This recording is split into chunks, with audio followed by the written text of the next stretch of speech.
Good morning students. तो बच्चे आज हम डी ब्लॉक एलिमेंट्स को शुरू करने वाले हैं। डी ब्लॉक के अंदर हम एफ ब्लॉक एलिमेंट्स को भी पढ़ेंगे।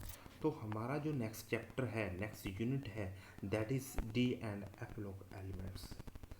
तो फर्स्टली डी और एफ ब्लॉक एलिमेंट्स को पढ़ने से पहले आप सभी बच्चों को डी ब्लॉक और एफ ब्लॉक एलिमेंट्स की जो भी इलेक्ट्रॉन कॉन्फ़िगरेशन आपने +1 क्लास के अंदर भी पढ़ी, उस इलेक्ट्रॉन कॉन्फ़िगरेशन को एक बार मैं दोबारा रिपीट भी कर रहा हूँ। बट सभी बच्चों को डी ब्लॉक और एफ ब्लॉक एलिमेंट्स की इलेक्ट्रॉन कॉन्फ़िगरेशन बहुत अच्छे से क्लियर होनी चाहिए।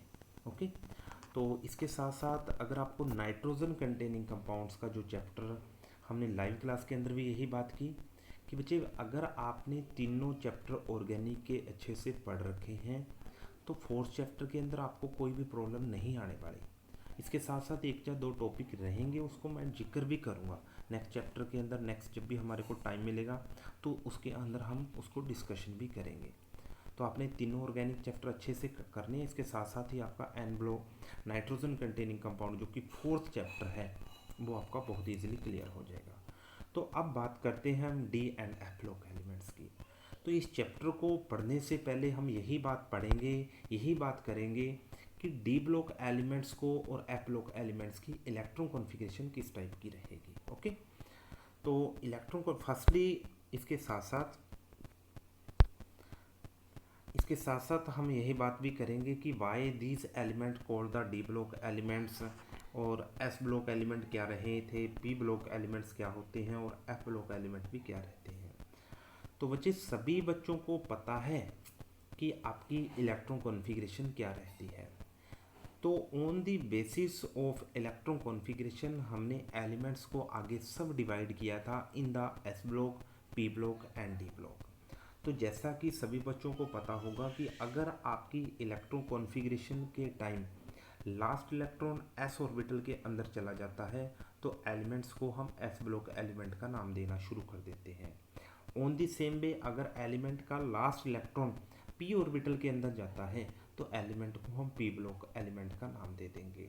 ऑन दी सेम वे अगर आपका लास्ट इलेक्ट्रॉन डी ब्लॉक के अंदर जाता है तो डी ऑर्बिटल के अंदर जाता है तो एलिमेंट को हम डी ब्लॉक एलिमेंट का नाम दे देंगे।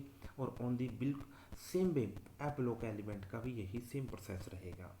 अगर हम एग्जांपल लेना चाहते हैं, मान के चलिए हमने लिथियम एलिमेंट लिया, lithium having the atomic number 3, और इसकी इलेक्ट्रॉन कॉन्फ़िगरेशन को आप नोट करते हो तो 1s2 एंड 2s1। तो अब आपने इस एलिमेंट के अंदर देखा last electron goes to the s orbital, तो it means this element will be belong to the s block element.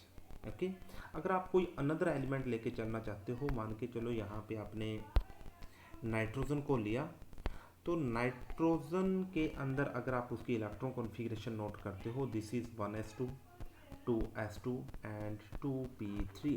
Okay, तो आपने देखा कि last electron is goes to the p orbital.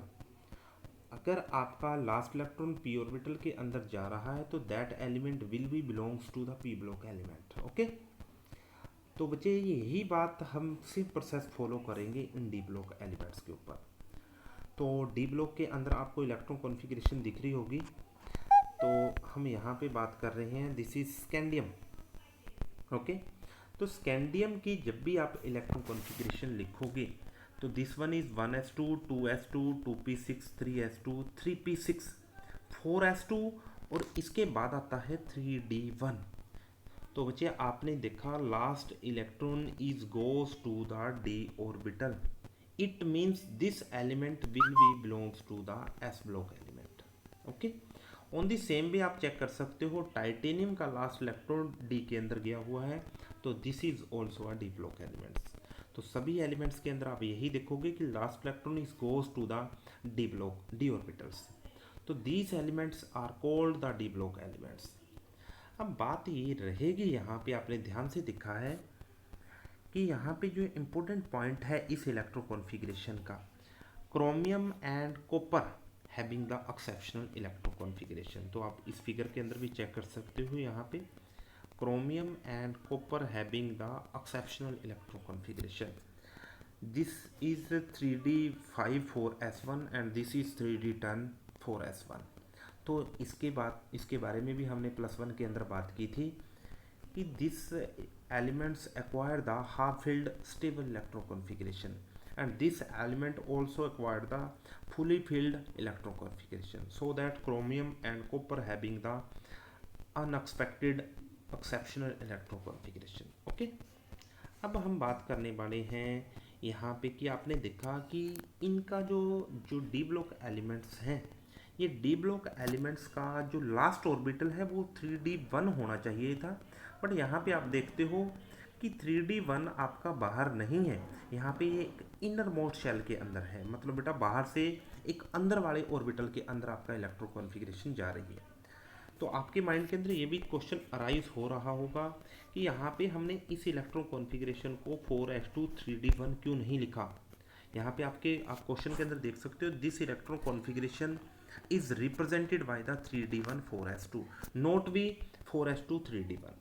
तो बच्चे ध्यान देना है, this is most important point for this lesson. यहाँ पे जैसे ही डी के अंदर इलेक्ट्रॉन जाएगा, डी के अंदर इलेक्ट्रॉन जाते ही जो आपके डी ऑर्बिटल की एनर्जी है वो कम हो जाती है। Okay, means d orbital becomes the more stable as compare to 4s।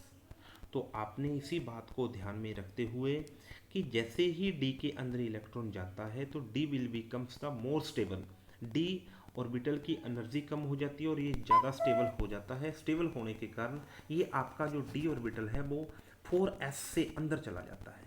Okay, और 4s आपका बाहर चला जाता है। क्लियर?